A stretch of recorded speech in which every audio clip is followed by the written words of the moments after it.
വ്യക്തികളെയും സാഹചര്യങ്ങളെയും എല്ലാം സൂചിപ്പിക്കാൻ ഒരു സിംബലായി, ഒരു പ്രതീകമായി ഉപയോഗിക്കപ്പെടുന്ന പേരാണ് ജസബൽ. ജസബൽ സ്പിരിറ്റ്. വെളിപാട് 2:20 അവള് സഭയെ നശിപ്പിക്കുന്ന ഒരു അരൂപിയാണ്.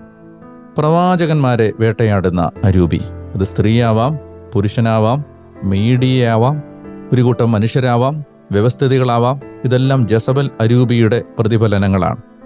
ജസബലുകളാൽ നിയന്ത്രിക്കപ്പെട്ടു പോവുക എന്നതാണ് ഒരു ദൈവമനുഷ്യന് സംഭവിക്കാൻ സാധ്യതയുള്ള ഏറ്റവും വലിയ ദുരന്തം.